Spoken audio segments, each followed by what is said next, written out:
જો ધ્યાન આપો હવે કાલનો જે પ્રશ્ન હતો કે કેન્દ્રગામી પ્રવેગનું સૂત્ર, અહીંયા ધ્યાન આવે બધાનું. કેન્દ્રગામી પ્રવેગનું સૂત્ર નિયમિત વર્તુળ ગતિ કરતા કણની કોણીય ઝડપ ઓમેગા અને ભ્રમણની આવૃત્તિ એફના સ્વરૂપમાં મેળવો. તો આપણે કેન્દ્રગામી પ્રવેગના બે સૂત્રો તો મેળવી ગયા. એક તો રેખીય ઝડપ વીના સ્વરૂપમાં v²/r અને બીજું કાલનું છેલ્લું સૂત્ર r ઓમેગા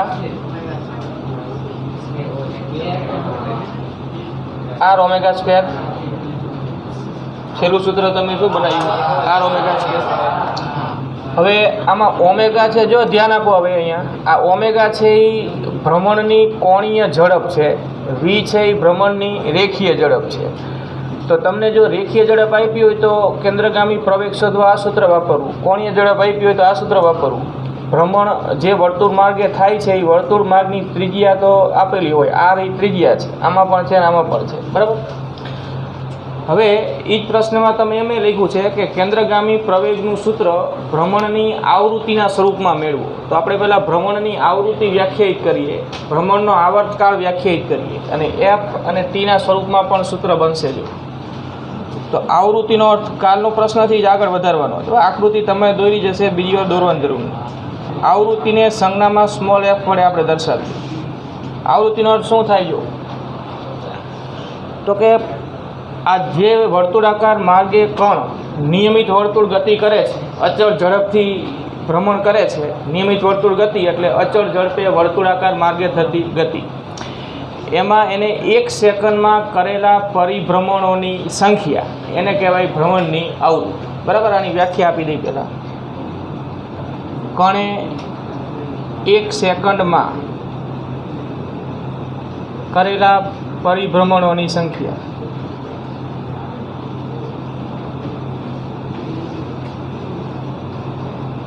સંખ્યાને ભ્રમણની આવૃત્તિ કહેવાય.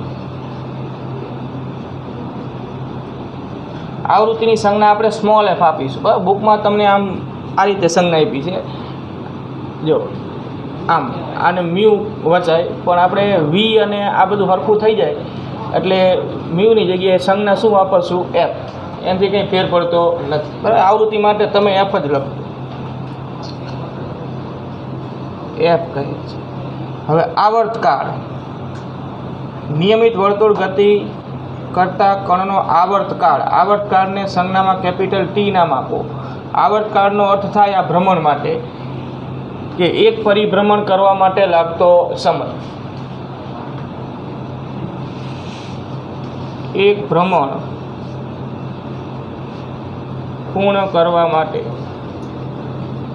લાગતા સમયને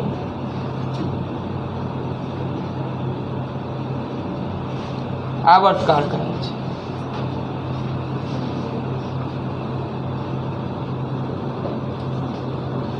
આવર્તકાળ ટી અને આવૃત્તિ એફ વચ્ચેનો સંબંધ છે. તમે એફ બરાબર 1/t લખો અથવા ટી બરાબર 1/f લખો, બરાબર. આ આવૃત્તિ અને આવર્તકાળ વચ્ચેનો સંબંધ થયો.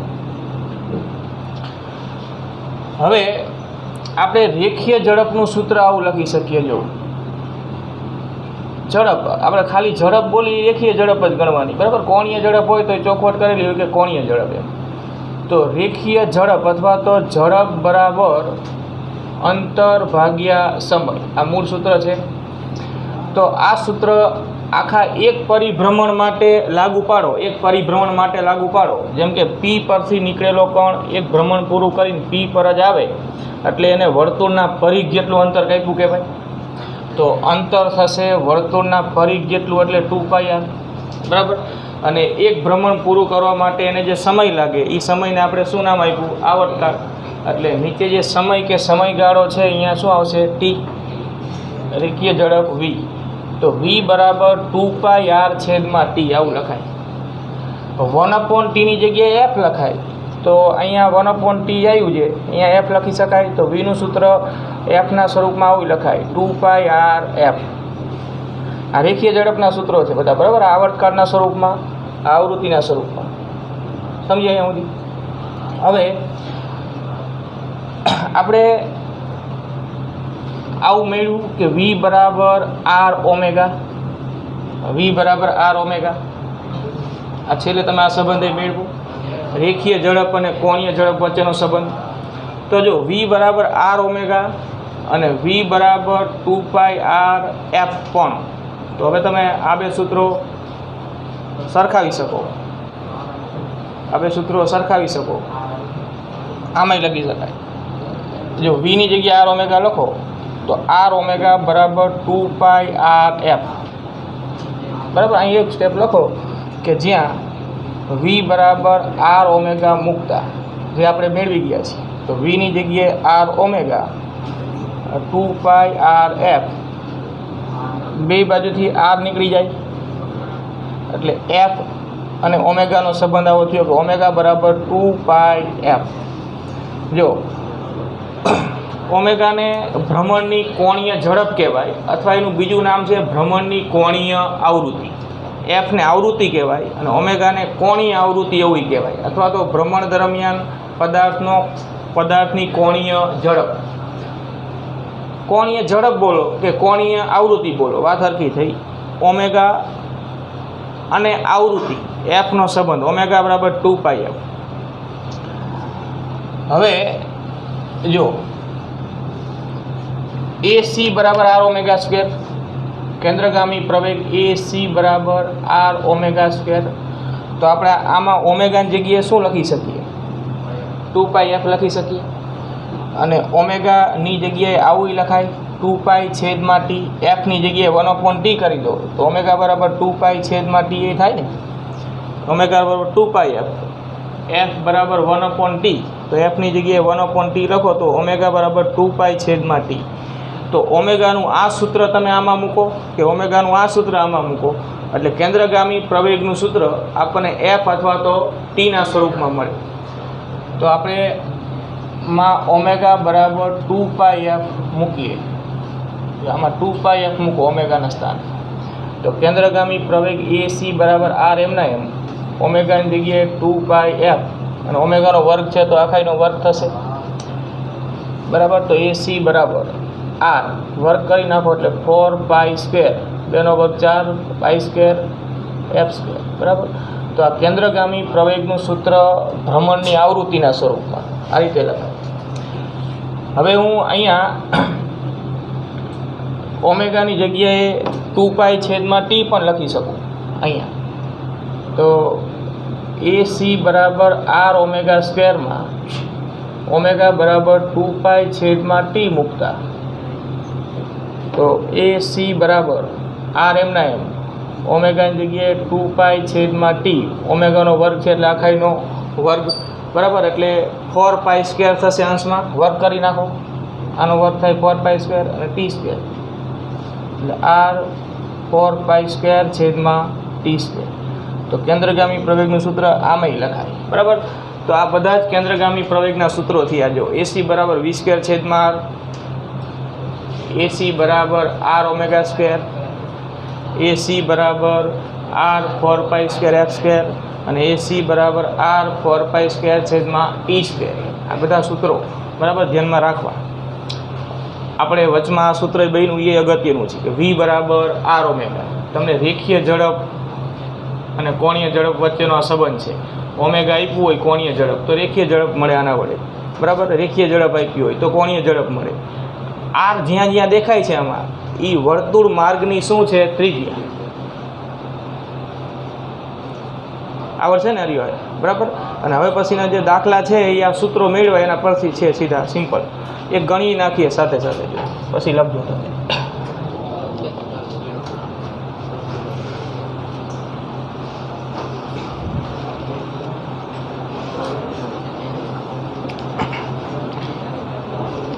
જો પહેલાં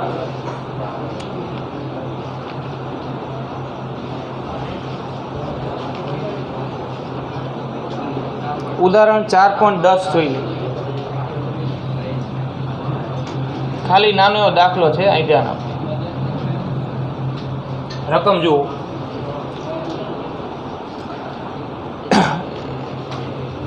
ઉદાહરણ 4.10 એક જંતુ વર્તુળાકાર ખાંચામાં જેની ત્રિજ્યા 12 સેન્ટીમીટર છે તેમાં ફસાઈ જાય છે અને આ ખાંચામાં એકધારી ગતિ કરે છે અને 100 સેકન્ડમાં 7 પરિભ્રમણ પૂરા કરે છે.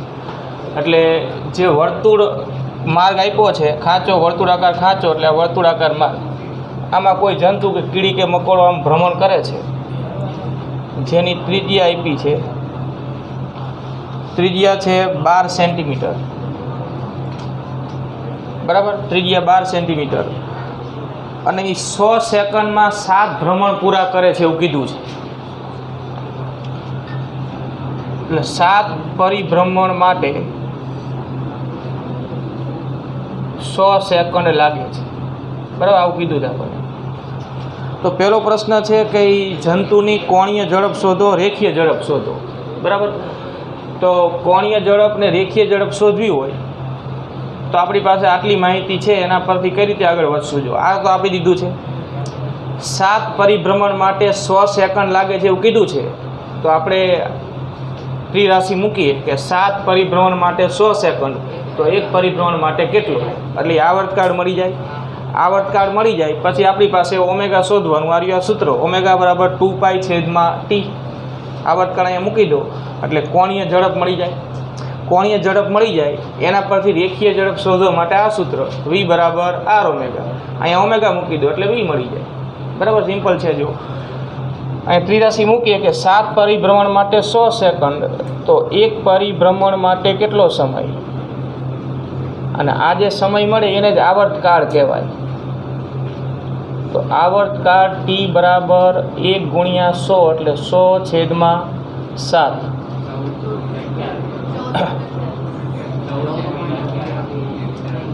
સેકન્ડ, બરાબર. હવે આપણને જે પ્રશ્ન કર્યો ને પહેલો, એમાં આપણે પહેલાં કોણીય ઝડપ શોધી નાખીએ. કોણીય ઝડપ, તો કોણીય ઝડપ ઓમેગા બરાબર 2π/t. હવે જો 2π/t છે ને, એટલે આ 2πની જગ્યાએ લખો 22/7, પાઈની જગ્યાએ 3.14 લખાય ને 22/7 લખાય, અને છેદમાં t, આ 2 મૂક્યા, આ સૂત્ર મૂક્યું આપણે, 2 મૂક્યા, પાઈની જગ્યાએ 22/7 અને આવર્તકાળ t એટલે 100/7. તો અહીંયા 100/7 આવું લખો. આ મૂકો એટલે 7 કેન્સલ થઈ જાય ને, જો એટલે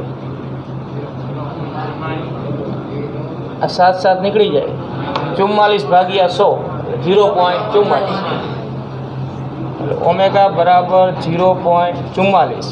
અને ઓમેગાનો એકમ, જો ઓમેગાનો એકમ 2π, એટલે આ 2π છે ને એ રેડિયનમાં કહેવાય, આ ખૂણો, તો આનો એકમ થાય રેડિયન પર સેકન્ડ.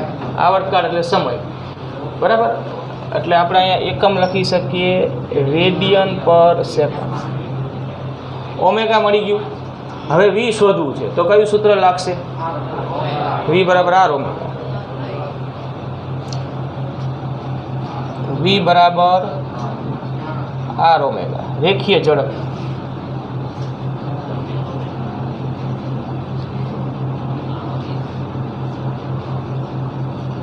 આરની જગ્યાએ આપ્યું છે 12 સેન્ટીમીટર. આ 12 સેન્ટીમીટર મૂકીએ તો આપણને આ v છે એ સેન્ટીમીટર પર સેકન્ડમાં મળશે. 12 ગુણ્યા 0.44, 5.28 સેન્ટીમીટર પર સેકન્ડ. અને તમને પ્રવેગનું મૂલ્ય કેટલું એવું પૂછ્યું છે, પ્રવેગનું મૂલ્ય અને દિશા બે. તો પ્રવેગ એટલે અહીંયા કયો પ્રવેગ? તો કે કેન્દ્રગામી પ્રવેગ. કેન્દ્રગામી પ્રવેગની દિશા તો કેન્દ્ર તરફ હોય. મૂલ્ય શોધવા માટે તમારી પાસે કેટલાય સૂત્રો છે. હવે તમે v જાણો છો તો v² છેદમાં r વડે શોધાય. ઓમેગા જાણો છો તો આર ઓમેગા સ્ક્વેર વડે શોધાય. જવાબ હરખો જ આવે. કેન્દ્રગામી પ્રવેગ AC બરાબર v સ્ક્વેર છેદમાં r. v રેખીય ઝડપ v આપણે શોધી નાખી 5.28 એટલે 5.28 નો વર્ગ અને છેદમાં ત્રિજ્યા 12. તો આ જવાબ આવે 2.332 બરાબર. સેન્ટીમીટર પર સેકન્ડ સ્ક્વેર બરાબર. આ કેન્દ્રગામી પ્રવેગનું મૂલ્ય મળ્યું. અને પ્રશ્ન બીજો એવો છે કે શું આ પ્રવેગ અચળ સદિશ છે? તો સદિશ કોઈ પણ સદિશ રાશિ છે એ અચળ ક્યારે કહેવાય? તો કે સદિશનું મૂલ્ય અને દિશા બેમાંથી એકય બદલાતા હોય નહીં તો અચળ સદિશ કહેવાય. પણ આપણને ખબર છે, કાલને આપણે પ્રશ્ન ભણી ગયા કે અહીંયા જે ભ્રમણ થાય છે એ દરમિયાન કેન્દ્રગામી પ્રવેગની દિશા જે તે બિંદુએથી કેન્દ્ર તરફ, એમ P પાસે કણ હતો તો કેન્દ્ર તરફની દિશા આ થઈ કહેવાય. પછી એ જ કણ Q પાસે પહોંચ્યો તો અહીંયાથી કેન્દ્ર તરફની દિશા આ કહેવાય. એટલે કેન્દ્ર તરફ દિશા ખરી પ્રવેગની, પણ દરેક બિંદુએથી કેન્દ્ર તરફની દિશા તમે વિચારો તો અહીંયા આ દિશા થાય, અહીંયા આ દિશા થાય, અહીંયા આ થાય, અહીંયા આ થાય. તો એનો અર્થ કે પ્રવેગની દિશા સતત શું થાય છે? બદલાય. એટલે કે કેન્દ્રગામી પ્રવેગનો સદિશ અચળ સદિશ નથી. બરાબર, લખી નાખો. અને છેલ્લે એ અચળ સદિશ છે કે નહીં એ આપણે જણાવવાનું છે. એ અહીંયા લખું છું.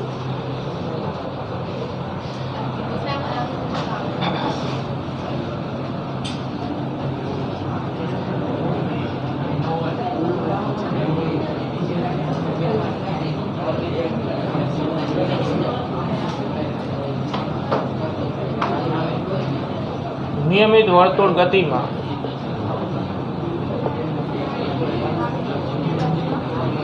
કેન્દ્રગામી પ્રવેગની દિશા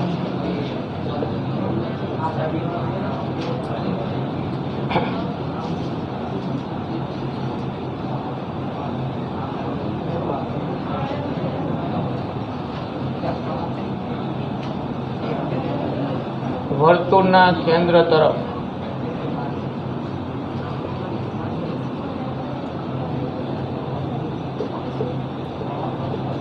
દરેક સ્થાનોએ હોય છે.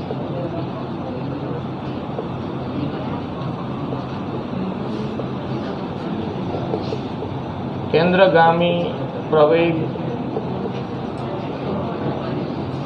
દિશા સતત બદલાય છે.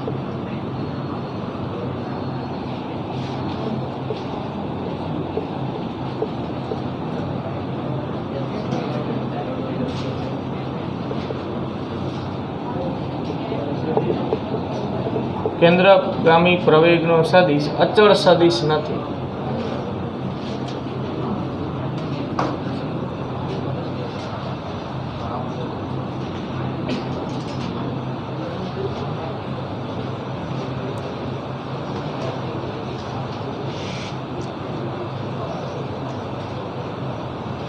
છેડે એક પથ્થર બાંધ્યો છે, એક દોરીના છેડે, અને પથ્થરને આમ ફેરવવામાં આવે. દોરીની લંબાઈ 80 સેન્ટીમીટર છે. એનો અર્થ કે પથ્થર 80 સેન્ટીમીટર ત્રિજ્યાના વર્તુળાકાર માર્ગે ભ્રમણ કરશે નિયમિત વર્તુળ ગતિ. બરાબર, એટલે ડાયરેક્ટ ત્રિજ્યા 80 સેન્ટીમીટર જેવું નથી કીધું, પણ દોરી 80 સેન્ટીમીટર લંબાઈની છે, છેડે પથ્થર બાંધો ને આમ ફેરવો તમે, એટલે વર્તુળ જે માર્ગે ભ્રમણ કરે એની ત્રિજ્યા 80 સેન્ટીમીટર થાય. બસ, ત્રિજ્યા 80 સેન્ટીમીટર અને પથ્થર 25 સેકન્ડમાં 14 પરિભ્રમણ કરે છે એવું કીધું છે. તો માત્ર તમારે કેન્દ્રગામી પ્રવેગનું મૂલ્ય શોધવાનું છે. ખાલી આ જવાબ મેળવવાનો છે, આ નથી મેળવવાનો. આરી વાત છે.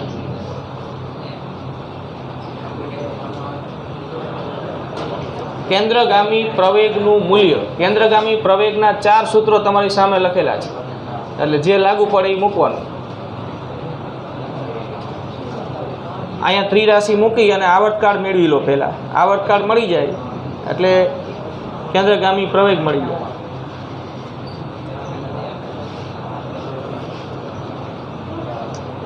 આવર્તકાળ શોધી અને એસી માટે આ સૂત્ર મૂકો, આવર્તકાળ પરથી આવૃત્તિ શોધીને એસી માટે આ સૂત્ર મૂકો.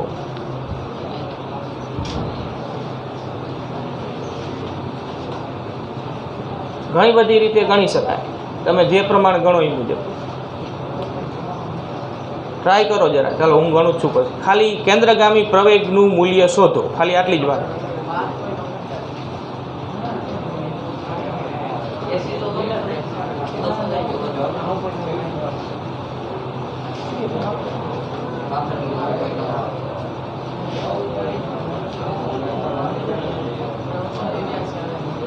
જવાબ બુકની પાછળ આપેલો હોય, ગણી લો, પછી જોઈ લો આવ્યું કે નહીં.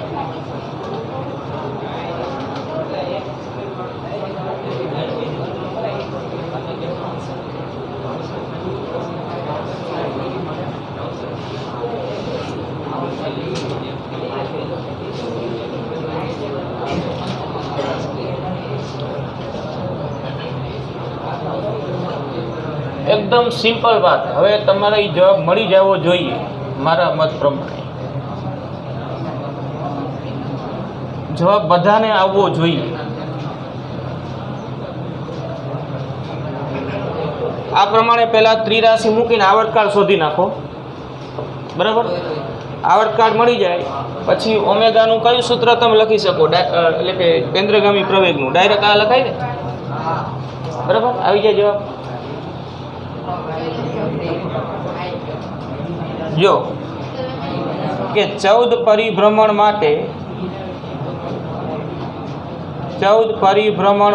25 સેકન્ડ લાગે. 14 પરિભ્રમણ માટે 25 સેકન્ડ લાગે, તો એક પરિભ્રમણ માટે કેટલો સમય લાગે? એક પરિભ્રમણ માટે કેટલો સમય? આ પ્રશ્નાર્થથી હું કરતો હોઉં છું, આ બીજું કંઈ નવી સંજ્ઞા સમજતા નહીં. એટલે કોઈ રાશિ શોધવાની, જેમ કે વી શોધો તો આમ કર્યું એમ, વી કેટલું એમ. એટલે 14 પરિભ્રમણ માટે 25 સેકન્ડ, તો એક પરિભ્રમણ માટે કેટલો? તો એ આવર્તકાળ આવે. હા, એટલે આવર્તકાળ ટી બરાબર 1 × 25/14. એટલે તમે જો આનો આમ ભાગાકાર કરવાની જરૂર નહીં, આમ રાખો તો પછી અહીંયા મૂકી દેવાનું હોય સેકન્ડ. જો આ કંઈ આ તો વચ્ચેનું એક રાશિ થઈ ને. હવે આપણે કેન્દ્રગામી પ્રવેગ શોધવો છે તો તમે આ સૂત્ર લખી શકો, r4π² ટીના સ્વરૂપનું.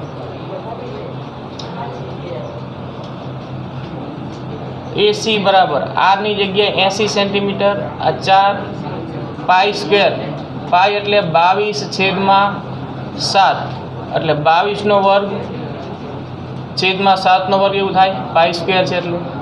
અને t² એટલે 25/14, તો 25નો વર્ગ છેદમાં 14નો વર્ગ.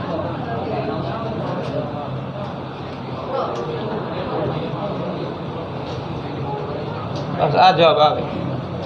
ગણતરી કેલ્ક્યુલેટરમાં કરવી પડશે તમારે, અને તમે પાઈની જગ્યાએ 3.14 લખી દો તોય ચાલે, બરાબર. 3.14નો વર્ગ તો તમે ફેર હરકું જાય હાલે. એટલે છેલ્લો જવાબ બોલો કેટલો મળ્યો? છેલ્લો જવાબ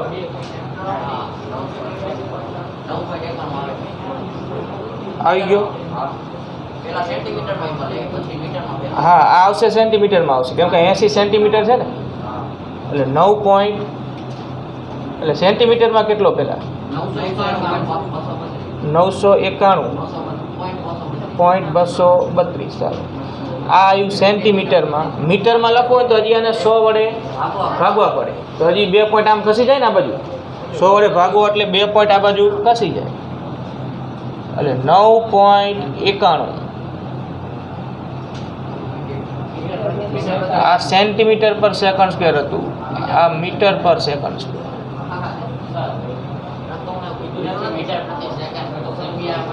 ચાલે. એકમ કન્વર્ઝન કરવું એ કંઈ દરેક દાખલામાં ફરજિયાત હોતું નથી. એ તો માપનો બદલાઈ જાય, એકમ બદલાય એટલે કંઈ માપ બદલાઈ જાય નહીં, આંકડા બદલાય ખાલી. જવાબ મળી ગયો બધાને? છેલ્લે આ બાજુ ગણો છો ને આમ તો?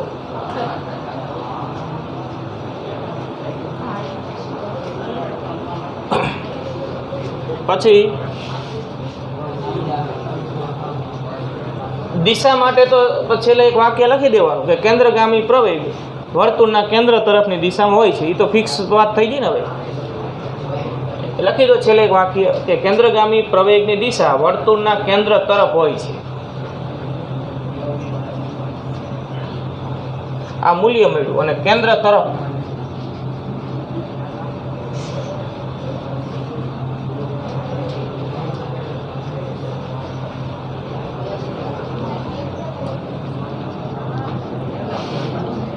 કેન્દ્રગામી પ્રવેગની દિશા વર્તુળના કેન્દ્ર તરફ હોય છે.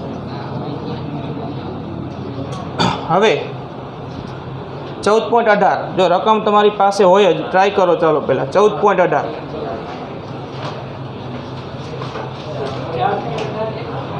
4.18 ચોથા ચેપ્ટરનો 18મો દાખલો.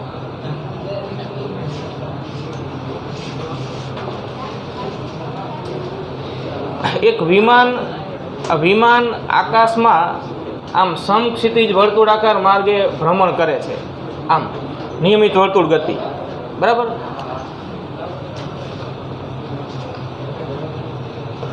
આ વિમાનનો આકાશમાં વર્તુળાકાર માર્ગ તમને મૂલ્ય આપ્યા છે કે વિમાન છે એ 900 કિલોમીટર પર અવરની ઝડપે ગતિ કરે છે. એટલે એની રેખીય ઝડપ થઈ ગયા 900 કિલોમીટર પર અવર. અને 1 કિલોમીટર ત્રિજ્યાના સમક્ષિતિજ વર્તુળાકાર માર્ગે ભ્રમણ કરે છે. તો આ જે વર્તુળાકાર માર્ગ છે એની ત્રિજ્યા 1 કિલોમીટર છે. એટલે આ ત્રિજ્યા 1 કિલોમીટર. આ એની રેખીય ઝડપ. ખાલી આપણે ઝડપ લખીએ એની રેખીય ઝડપ જ કહેવાય. બરાબર. તો બસ તમારે આના કેન્દ્રગામી પ્રવેગનું મૂલ્ય શોધવાનું પહેલાં, અને એની ગુરુત્વ પ્રવેગ સાથે સરખામણી કરવાની. એટલે પહેલાં તો તમે એસી શોધો. આ રીતે કેન્દ્રગામી પ્રવેગનું મૂલ્ય શોધો. અને કેન્દ્રગામી પ્રવેગનું મૂલ્ય આપણે મીટર પર સેકન્ડ સ્ક્વેરમાં જોઈએ છીએ. તો આ જે કિલોમીટર પર અવર છે ને એના મીટર પર સેકન્ડ કરવા પડશે. અને ત્રિજ્યા કિલોમીટરમાં છે એના મીટર કરવા પડશે. તો એ તમને આવડતું જ હોય. પહેલાં તમે આ મીટર પર સેકન્ડમાં મેળવી લો. આના મીટર મેળવી લો.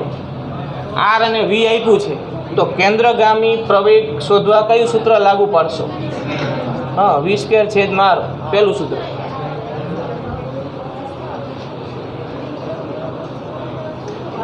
કિલોમીટરના મીટર કરવા તો કેટલા વડે ગુણવા પડે? 1000 વડે. અને અવરના સેકન્ડ કરવો હોય તો 36.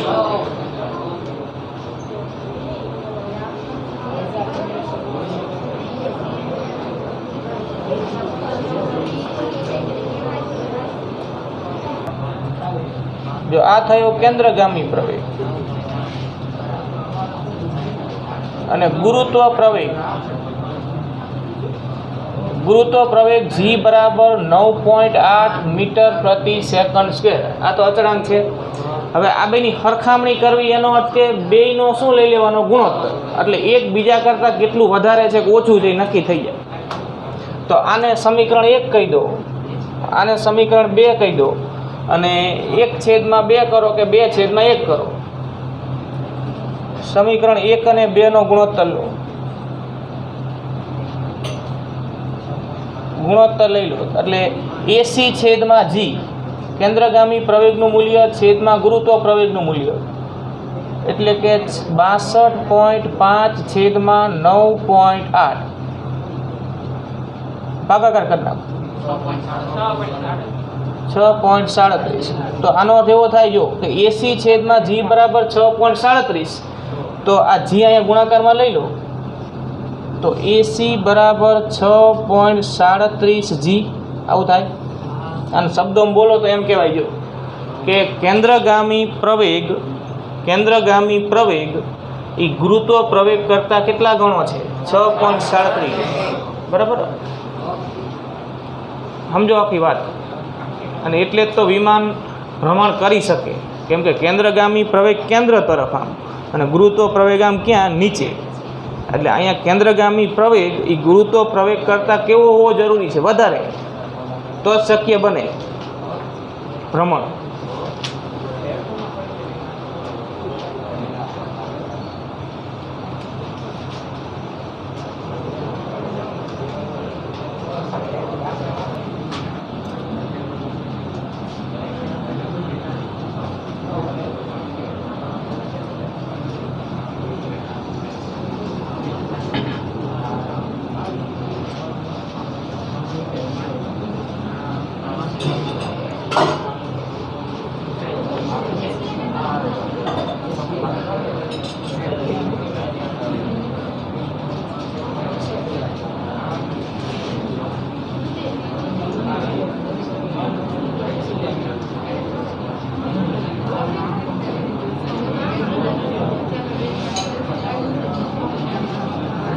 બસ બીજી વાતો ઓછી રાખો તમે, આજુબાજુ બોલવાનું ઓછું કરી અને આ દાખલો પૂરો કરીને પછી આગળનો દાખલો ગણવાનો ને રકમ જોવાઈ જાય એ ટાઈમ દરમિયાન.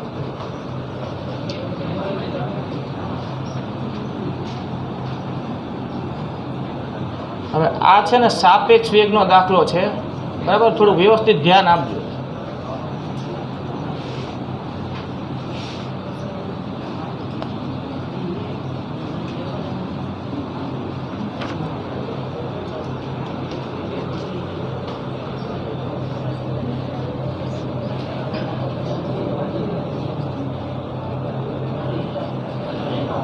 ચાલો આ પૂરું થઈ ગયું એટલે હવે સંપૂર્ણ ધ્યાન અહીંયા આપો. પહેલાં શું પ્રશ્ન છે એ પહેલાં સમજો. જો એક બંદર પાસે હવા 72 કિલોમીટર પર અવરની ઝડપથી ગતિ કરે છે. એટલે આ એક બંદર છે, અહીંયા હવાની ઝડપ અથવા તો હવાના વેગનું મૂલ્ય, બરાબર? વેગનું મૂલ્ય એને ઝડપ કહેવાય. તો હવા માટે હવાના વેગનો સદિશ આપણે સદિશ VW વડે દર્શાવીએ તો એનું માનાંક કરો એટલે એનું મૂલ્ય કહેવાય 72 કિલોમીટર પર અવર. હવે અહીંયા એક હોડી ઊભી છે, બંદર પર કિનારે હોડી ઊભી છે, નૌકા મોટી, એની પર એક ફ્લેગ છે, બરાબર? ઝંડો ફરકાવેલો છે. હવે એમ કીધું છે કે હોડી જ્યારે સ્થિર ઊભી છે પાણીમાં અને આટલી ઝડપથી પવન ફૂંકાઈ રહ્યો છે અને નૌકા ઉપર જે ઝંડો લગાવેલો છે ને એ NE દિશામાં ફરકે છે. NE દિશામાં એટલે શું? જો હા, ઉત્તર દક્ષિણ, ઉત્તર માટે N, દક્ષિણ માટે સંજ્ઞા S, પૂર્વ માટે E અને પશ્ચિમ માટે W. તો ઝંડો NE દિશામાં ફરકે છે એટલે આ દિશા થઈને આ રહ્યા. NE નો અર્થ એવો થાય કે એવી દિશા કે જે ઉત્તર સાથે પણ 45નો ખૂણો બનાવશે અને પૂર્વ સાથે પણ 45. આમ ઝંડો ફરકે છે. તો હવે તમે વિચારો, ઝંડો જે બાજુ ફરકતો હોય, પવનનો વેગ એ બાજુ હોય, અથવા તો પવનનો વેગ જે બાજુ હોય એ બાજુ ઝંડો ફરકતો હોય. અહીંયા તમે આમ ઝંડો ગાડી દો અને ઝંડો આમ ફરકતો હોય તો એનો અર્થ કાંઈ પવન આ બાજુ છે, ઝંડો આમ ફરકતો હોય તો પવન આ બાજુ છે. એટલે આપણને એમ નથી કીધું કે પવનના વેગની દિશા NE છે, પણ એમ કીધું છે કે ઝંડો NE દિશામાં ફરકે છે. તો એનો અર્થ કે પવનના વેગનો સદિશ કઈ બાજુ? NE દિશા. સમજ્યા વાતને? એટલે આ સદિશ VW, પવનના વેગનો સદિશનું મૂલ્ય આટલું છે અને એની દિશા આ થઈ. આ ખૂણો 45નો થાય ને આ ખૂણો પણ 45નો થાય. હવે ધ્યાન આપો. જો હવે એમ કીધું છે કે આ નૌકા સ્થિર હતી ને ત્યારે ઝંડો આમ ફરકતો હતો, એનો અર્થ કે પવનનો વેગ આ બાજુ હતો. હવે નૌકા ઉત્તર દિશામાં ગતિમાં આવે છે 51 કિલોમીટર પર અવરની ઝડપથી. એટલે નૌકાના વેગનું મૂલ્ય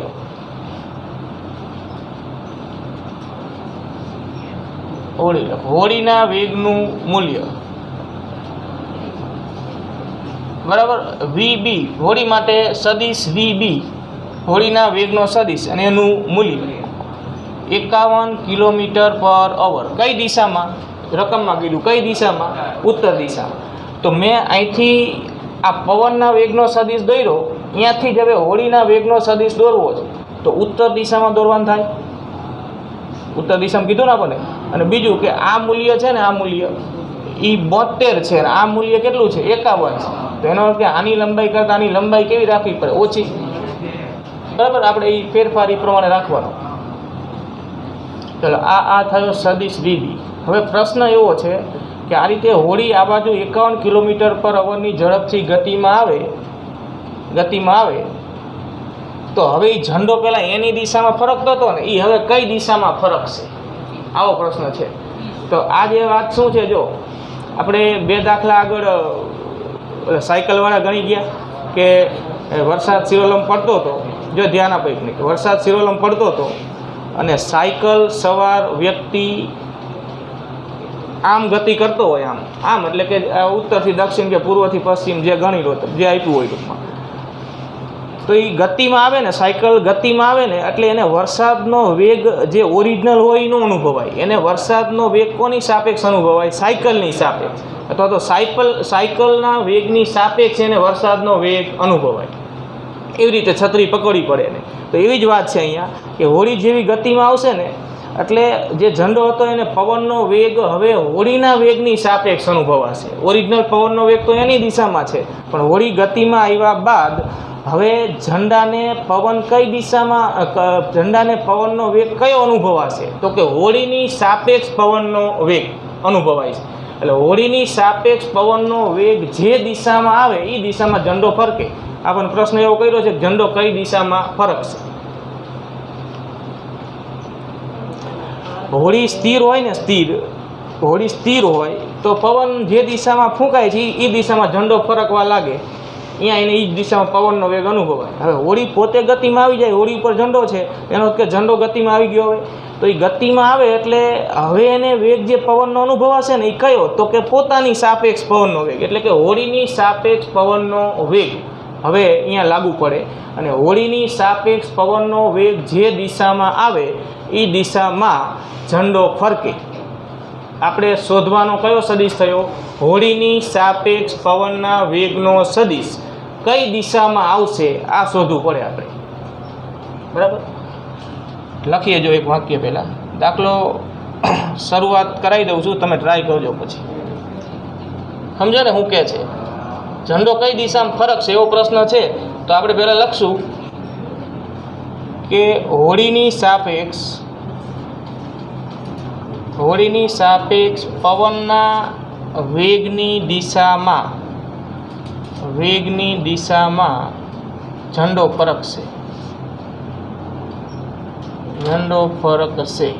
બરાબર, તો આપણે હોડીની સાપેક્ષ પવનના વેગનો સદિશ મેળવવાનો થયો તો આપણને ખબર છે સૂત્ર તો જો કે એની સાપેક્ષ બીનો વેગ કે બીની સાપેક્ષ એનો વેગ. આ જે પણ કંઈ આપણે સૂત્ર લખ્યા હતા એ જ વાપરવાના છે, એ પ્રમાણે આપણે સૂત્ર બનાવવાનું છે. તો VAB, બીની સાપેક્ષ એનો વેગ શું લખાય, VA માઇનસ VB. શબ્દો બોલો આમ, જો બીની સાપેક્ષ એનો વેગ બરાબર એનો વેગ માઇનસ બીનો વેગ, એની સાપેક્ષ બીનો વેગ બરાબર બીનો વેગ માઇનસ એનો વેગ. બરાબર, એવી રીતે હોડીની સાપેક્ષ કોનો વેગ, પવનનો. હોડી માટે સંજ્ઞા B આપી, પવન માટે W આપી, તો શું લખું બોલો, VWB, હોડીની સાપેક્ષ પવનનો વેગ બરાબર શબ્દોમાં કોનો વેગ માઇનસ કોનો વેગ, પવનનો વેગ માઇનસ હોડીનો વેગ. તો આ સદિશ જે આવે ને આર્યો, એ કઈ દિશામાં આવે એ આપણે આકૃતિમાં પહેલાં દર્શાવવું પડશે, અને પછી આકૃતિની ભૂમિતિનો ઉપયોગ કરીને આપણે દિશા શોધી શકીશું. તો આપણે મેળવવાનું શું થયું, જો તમે ટ્રાય કરજો, જો દાખલો ટ્રાય તમારે કરવાનો છે, અહીં ધ્યાન આપો. મેળવવાનું શું થયું અંતે, તો કે સદિશ VW અને સદિશ VBની બાદબાકીનો સદિશ. વાત એ થઈ ને, તમે શબ્દો જુદા વાપરો છો. તમે આમ બોલો કે હોડીની સાપેક્ષ પવનનો વેગ બરાબર પવનનો વેગ માઇનસ હોડીનો વેગ. એટલે કે હોડીની સાપેક્ષ પવનનો વેગ એટલે કયા બે સદિશોની બાદબાકીનો સદિશ, પવનના વેગનો સદિશ અને હોડીના વેગના સદિશની બાદબાકીનો સદિશ. બે સદીશો અહીંયા દર્શાવેલા છે. મારે VW માઇનસ VB જોઈએ છે. VW માઇનસ VB તો શું કરવું પડે? તો કે મારે VW માઇનસ VB જોઈતું હોય તો એનો અર્થ કે મારે VW માં માઇનસ VB શું કરવું પડે? ઉમેરવું પડે. તો VW માં માઇનસ VB ઉમેરવું હોય તો પહેલાં તો મારે માઇનસ VB જોઈએ. VB છે અને માઇનસ VB અહીંયા દોરવું છે તો શું કરવું પડે? હા, બધી ખબર છે હવે તમને. આને ઉલટાઈ દેવાનું થાય ને. આ સદીશ જે આમ હતો ને આમ અહીંથી પકડીને આમ ઉલટો કરી દો.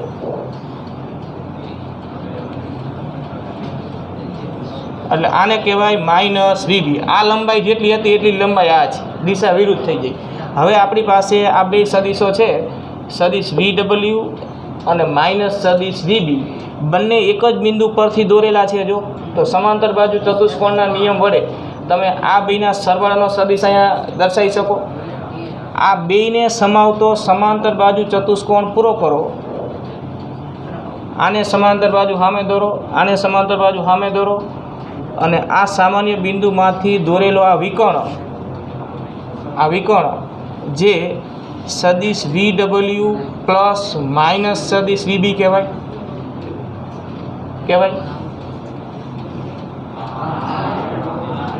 આને સદીશ VW માઇનસ સદીશ VB કહેવાય. એને શું કહેવાય?